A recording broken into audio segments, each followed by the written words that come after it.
Ending HIV stigma and discrimination is our collective effort. Join us this Wednesday, 17th August 2022 at 9 a.m. on One Luo TV as Hafidh Bakit speaks to Alan Drate, President, Maisha Young Positives Network, West Nile. Discuss more on different efforts aimed at ending HIV stigma and discrimination at a personal, community and country level. Only on One Luo TV. Ngechmati Kigalowang. Hello viewers, we are coming live from Arua City, yet again discussing pertinent issue about HIV AIDS. I'm glad to have with me here a young man coming from Maisha Young Positive Network.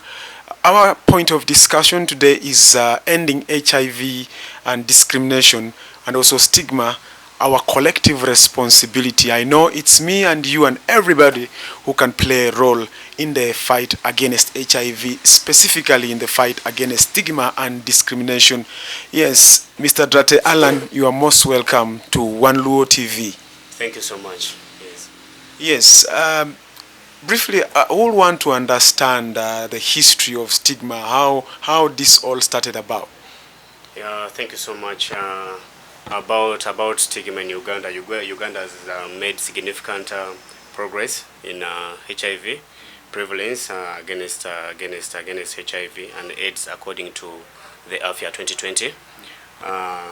The national HIV prevalence stands at 5.5% with HIV prevalence of women 7.1%, almost doubling the men at 3.8%.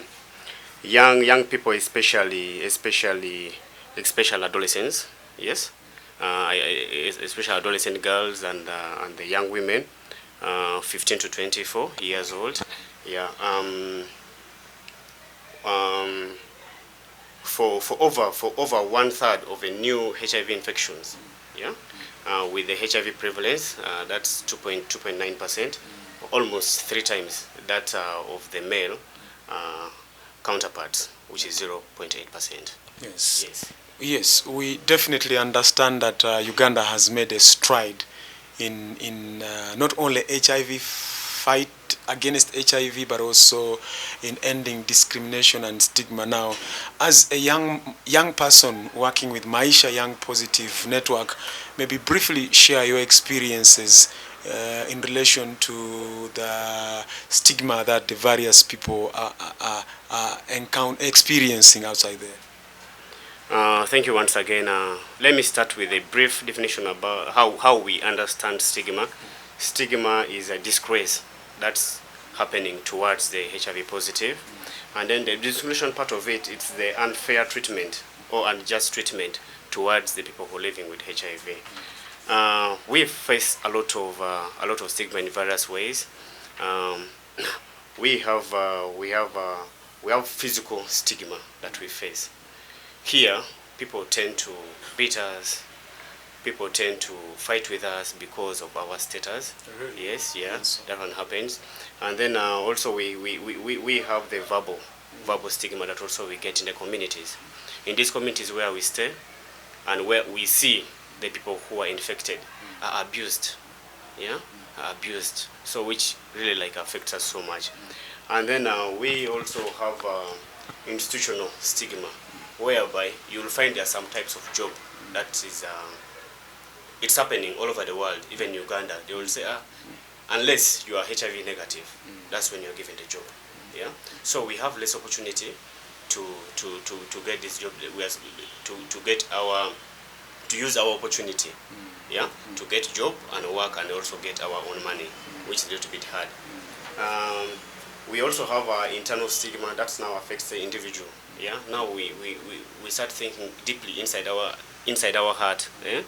We start thinking like we are now useless, maybe, which is also right, which has lowered down our self-esteem to do some of the activities that someone negative can do.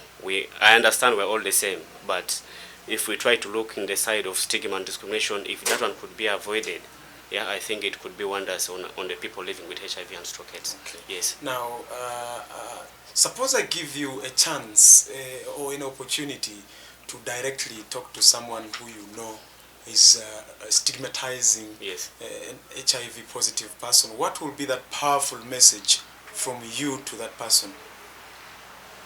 First of all, I will have to pump sense into this person to really deeply understand what HIV is in the current situation. Yeah, I could say yes. We all had a fear. Early 1990s, 2000, it was not what we are seeing right now in the world system and in the health system. Now HIV, I understand HIV nowadays.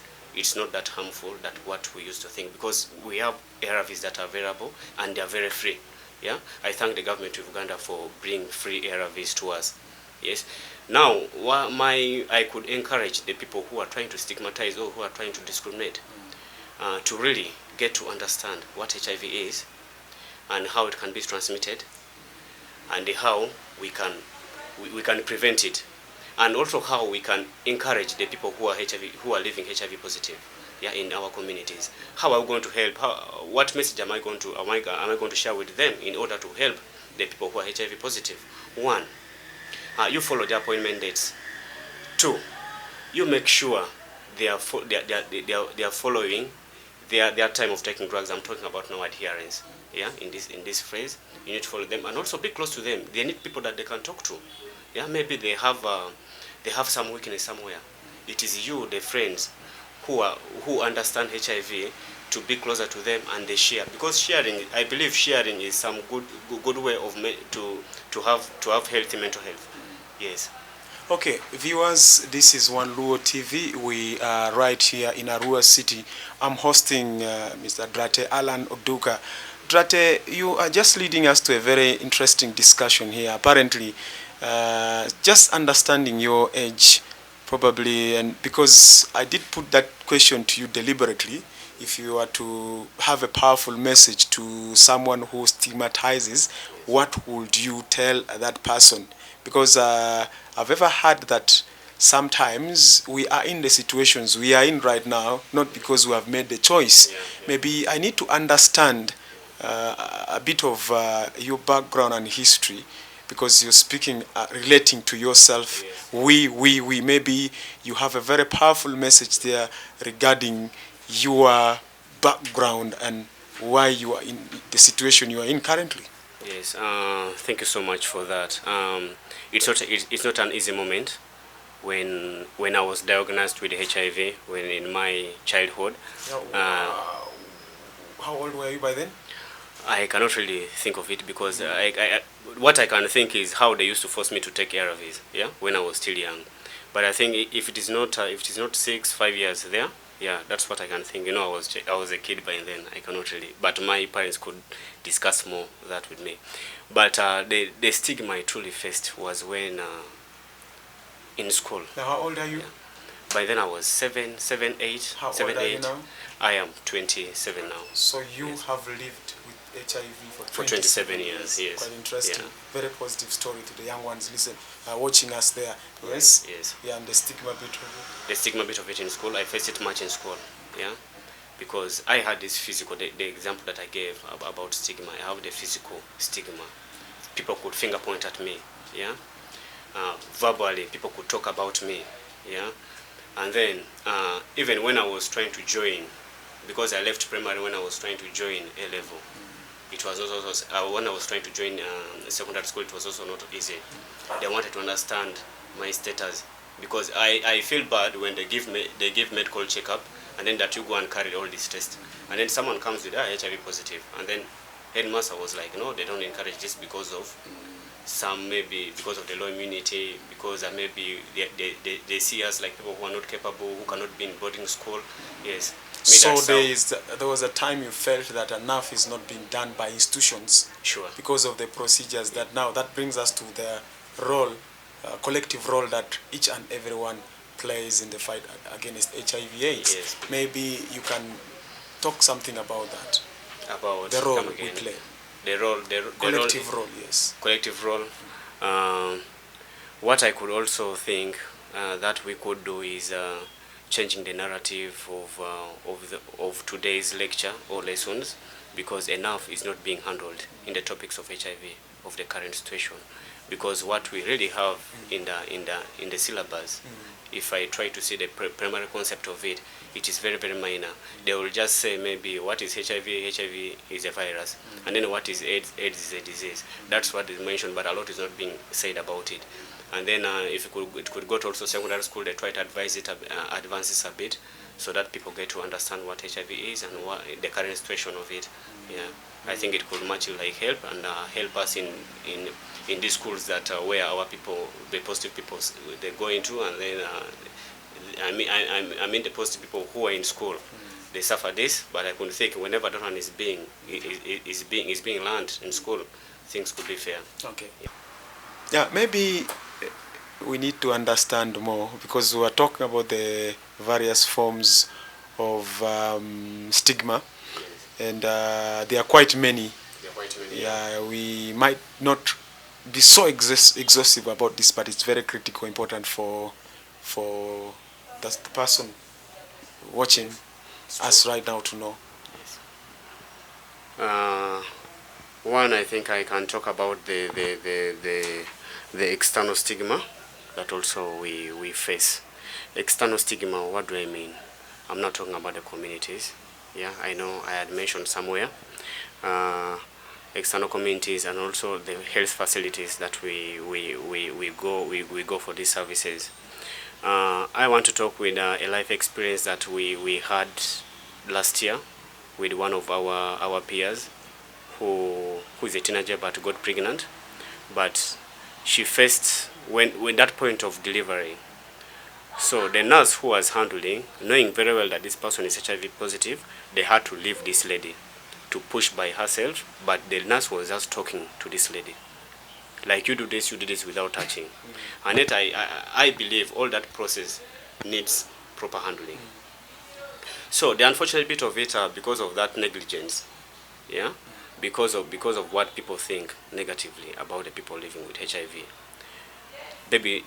She had twins, but all of them died in that point because there was no much care that was given. Yeah. About schools, as I had mentioned, sometimes we are not being taken to join some institutions or secondary schools because they believe we are of weak status, that we cannot manage some of the institutions outside there, which has also affected the people living with HIV education level to be low.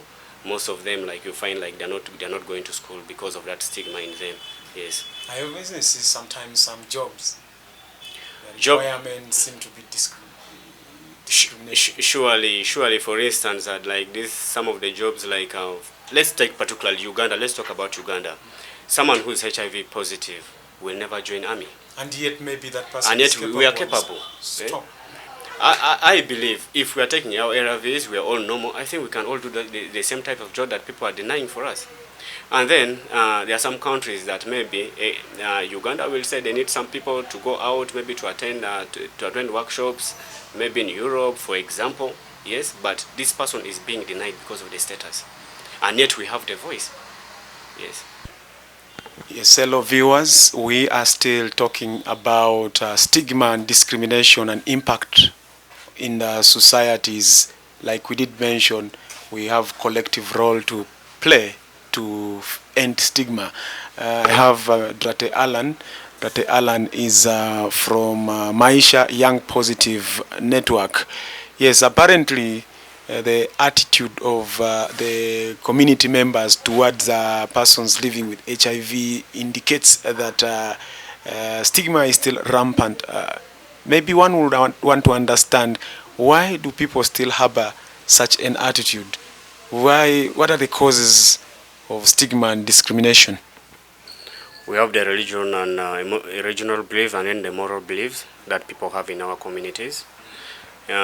People take someone who is HIV positive maybe as a punishment in accordance to religion.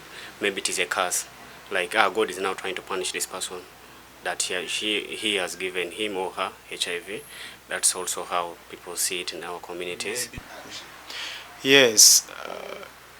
the practice of discrimination or stigma is still very common in the communities, and I'm very sure that you are aware of the causes as you move to the communities, to your peers, to talk to them about this scourge. Why do you think we still have a number of people who don't understand and who still discriminate or still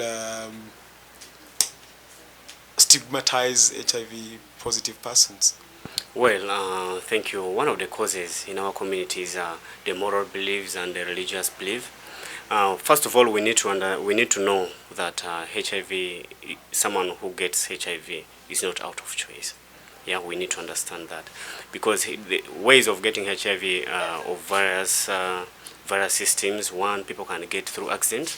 If you get an accident, like you get in the accident you are involved in, you might be sitting with someone who's HIV positive. So in the process of rolling, yeah, you'll have like attachments, maybe of fresh wounds. There someone can get. And second, also there's mother to child, which also it can happen, but not also a choice of a mother that, yeah, I want my baby to come out in a positive, to be HIV positive. No, mothers also don't feel that. And then we also have sharp instruments, like needle. We have razor blade. Yes, I'm HIV positive, but if I try to share with someone who's negative, and accidentally I cut myself, he or she also cut him or herself, she can get infected. Yes, I really want to understand. I really want to make the community understand it's really not out of choice. So that belief of saying it is a moral act, and that perception should be changed. Yes. And then, secondly, we are talking about the causes here. Yeah, we are talking about the causes. One of the things now that I also brought is the right belief. I say right because HIV has no cure. Yeah, people fear that because people take it slightly. Like when something has cure, assuming it is malaria, people don't over talk about it because it has cure and this is something that will just take a short time. But once someone is said to be diagnosed with HIV, wow, it is something different. Yeah, people have to start stigmatizing. People have to start finger pointing. People have to talk rumor mongering about this person, which is not well in the community. Yes, we are trying to see the impacts to the impacts of stigma discrimination towards. Yes. Now you've mentioned a number of causes here, and this is likely to impact negatively on the communities, on the societies. We want to understand how stigma and discrimination can impact negatively on our communities, locally and also nationally. Yeah, I believe the impact to it is there will be low enrollment rate. Yeah, what do I mean? I mean someone could not easily accept that I have to start my art. I have to adhere to my ARVs. I need to keep going for appointments. Yeah, which will not be there because stigma and discrimination is still strong, which will cowardize most of these people to come for the service. And hence this one can lead to high viral loads amongst we, the positive. Will lead to poor adherence, yeah, which will also affect us, which will affect our immunity system, which will make it low, yeah, low CD4 drops, which will make, like, for us to also start suffering from the opportunistic infections. Yes. Yeah. I also believe the fear knowing about HIV status can also create that great impact. Yeah, because disclosure is one of the essential things that we, the HIV positive, if we don't understand, if now the community is that bad towards us, I don't blame all the community because some communities are good, but the majority is not yet having that right set about HIV. Yeah, I feel they will still talk about me. Yeah. So I cannot really like come up easily and share with them my HIV status. yeah, which will hinder which will hinder the 90 targets that Uganda is trying to achieve. Okay. Yes. Yes, I really thank the partners who are coming towards the fight against HIV. For instance, like Nafufanu, that has extended its fingers up to Arua City, which is very great.